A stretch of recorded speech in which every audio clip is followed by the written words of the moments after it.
Good evening. You're watching the main news on HKIBC. I'm Chloe Feng. Here's a look at tonight's top stories. Hong Kong marks the handover anniversary with Zhang Li saying the city is speeding towards recovery. Fans give New World First Bus a rousing send-off as the company merges with Citybus. And protests rage across France for a fourth night with over 1,300 people arrested. Hong Kong has marked the anniversary of the handover with Chief Executive Zhang Li declaring that the city is now driving at full speed down the fast lane of recovery. But he warned against destructive forces who use what he called soft resistance.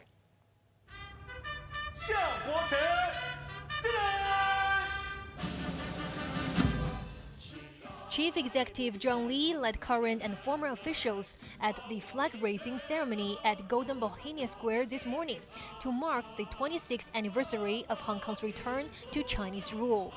Also attending were his predecessors Lim Cheng-ying, Carrie Lam, and Donna Zhang, Liaison Office Director Zheng Yanxiong, and Liu Guangyuan, Commissioner of the Foreign Affairs Ministry in Hong Kong. A reception followed at the Convention and Exhibition Center next door. In his keynote speech, Li referred to last year's visit to Hong Kong by President Xi Jinping. Li said Xi's 4 musts and 4 proposals served as the basis of his governance. The chief executive hailed the progress made on the social, political, and economic fronts over the past year, and Hong Kong's exit from recession in the first quarter. 過去1年，特區政府帶領香港走出疫情陰霾。 He said his administration led Hong Kong out of the darkness of the epidemic, and the city is now driving down the fast lane of recovery at full speed, with the resumption of travel to and from the mainland. But Li warned that destructive forces using soft resistance means are still lurking in the city. 因此，我哋必須提高警惕，自發維護國家安全。 We must stay vigilant and be proactive in safeguarding national security, he said. Like Xi last year, the chief executive wrapped up his speech with an ancient Chinese saying, "Those who work will succeed, and those who walk will arrive at their destination." Some modes of public transport provided free rides, and restaurants offered discounts as part of the handover anniversary festivities. There were so many visitors to enter the M+ Museum that people were stopped from joining the queue an hour before closing time. Janice Low reports. Long before the Palace Museum in West Kowloon opened its doors at 10 a.m., visitors were already waiting in line. Entry was free for 3,500 people who managed to book online, while others had to pay.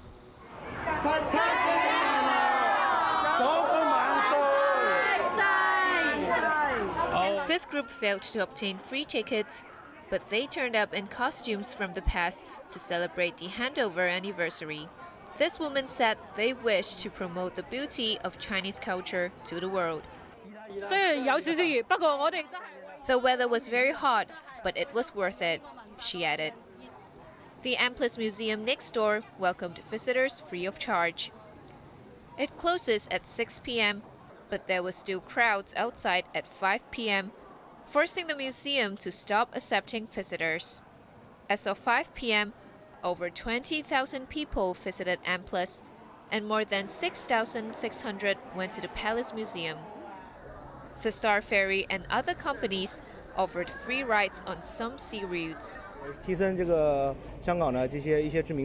This tourist from Nanjing said the freebie helped to promote the Hong Kong brand. The MTR also offered free rides on its buses and the light rail.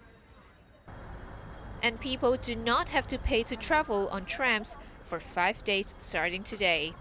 Actually, this is the first time we avail the free ride on tram. Do you feel excited about it? Of course, yes, it's free. It's free because it's free.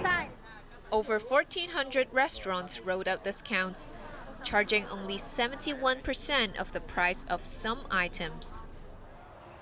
Punters had extra money to place on bets as they did not have to pay to enter the Shatin racecourse. But the rivalry was overshadowed by the death of Manlight, which suffered a heart attack after crossing the finishing line last in race 3. Janice Lowe, HKIBC. A chef who tried to stop a man from stabbing 2 women last month has been recognized for his bravery. Hou Xiu-Fai was among those honored today by Chief Executive John Lee. Janice Lowe again. Marking his first year in office, Chief Executive released his maiden honors list. Chef Hou Xiu-Fai is among the 403 people recognized for their contributions. Ho was working in a Diamond Hill restaurant last month when a man fatally stabbed 2 women in Plaza Hollywood. The 64-year-old chef tried to stop the attack by hitting the knifeman with 2 stools. Ho was awarded the Medal for Bravery, Bronze, in recognition of his noble act of great courage. He revealed that he had thought of turning down the honor. "There's nothing to be happy about. I would be much happier if I could have saved the victims," he said. But Ho hopes that by accepting the recognition, he can spread positivity and encourage people to lend a helping hand to those in need. The 59 members of the team, which took part in a risky search and rescue operation in southern Turkey following a devastating earthquake in February, were awarded the Chief Executive's Commendation for Government or Public Service. 5 people received the highest honor, the Grand Bohemian Medal. They are lawmaker and executive councillor Jeffrey Lam, Timothy Fogg, president of the Sports Federation and Olympic Committee of Hong Kong, China, Poon Chung Kwong, former president of the Polytechnic University, Lam Shuk Yi, honorary president of the city's largest labor group, the Federation of Trade Unions, and Si Chi Ching from the Federation of Fujian Associations. Janice Lowe, HKIBC.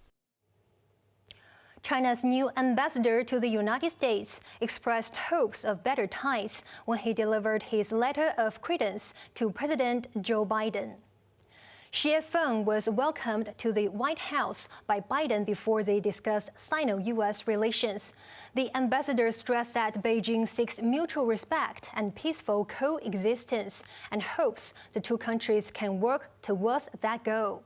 Xi's visit to the White House follows a meeting in Beijing last month between President Xi Jinping and U.S. Secretary of State Antony Blinken. Over 1,300 people have been arrested across France in the 4th night of violent protests triggered by the police killing of a teenager earlier this week. Ahead of the victim's funeral, President Emmanuel Macron accused the protesters of exploiting the teenager's death. Azam Khan reports. There was widespread looting in the southern French port city of Marseille, where protesters also set fires and destroyed shops. There were similar scenes across France as anger continued to boil after 17-year-old Nahel M. was shot dead by a policeman in Paris. The Parisian suburb of Colombes mirrored a war zone, with fires lit on the street and rubbish bins overturned. Since Nahel's death on Tuesday, in a shooting that was captured on video, thousands of youth in impoverished neighborhoods have vented their anger and frustration.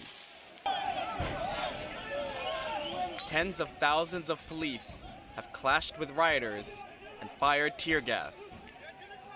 Nearly 1,000 people were arrested overnight. President Emmanuel Macron has been struggling to restore order. À la responsabilité.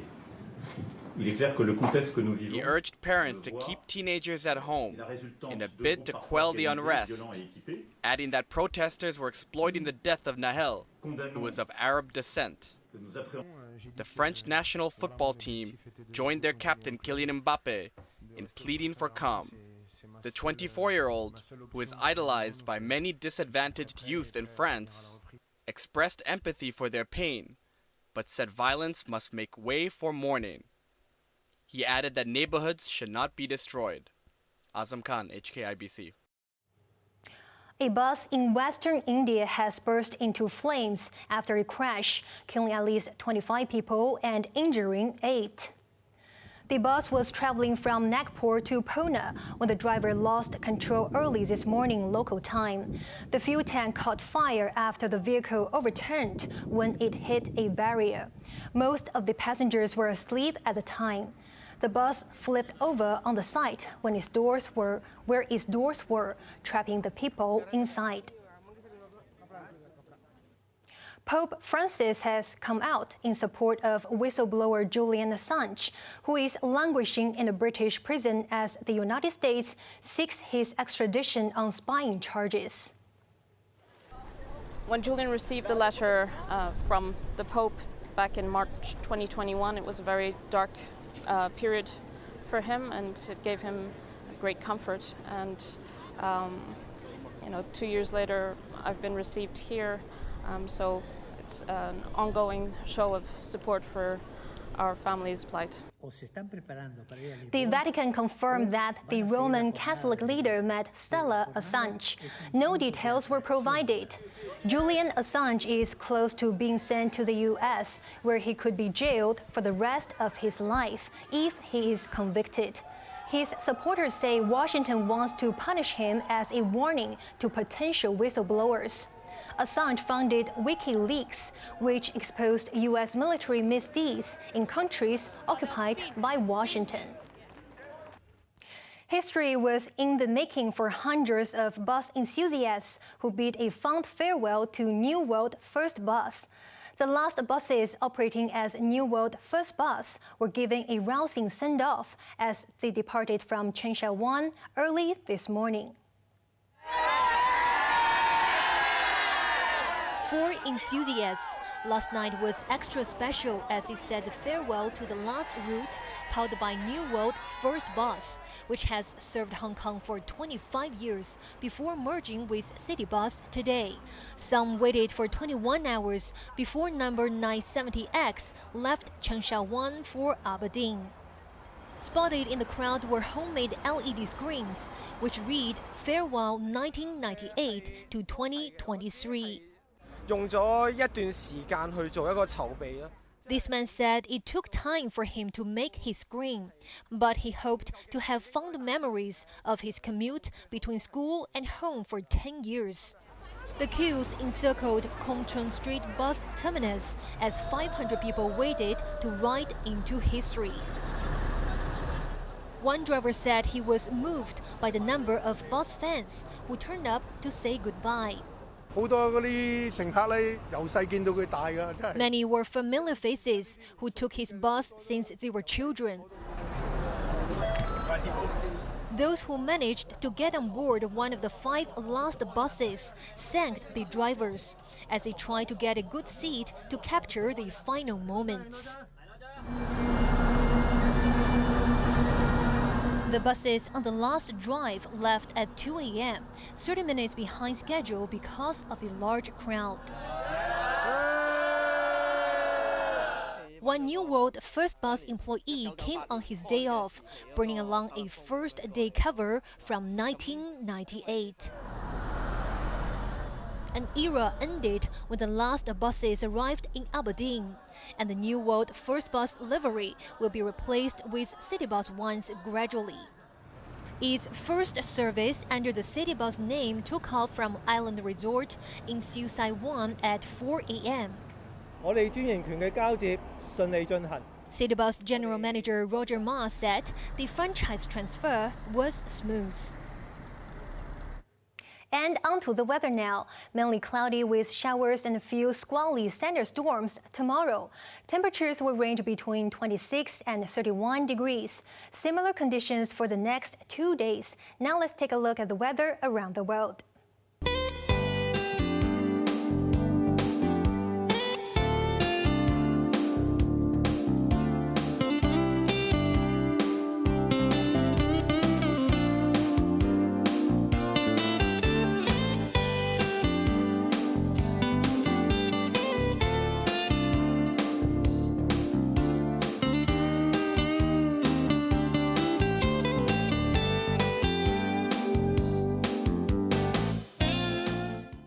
And that is our main news for Saturday night.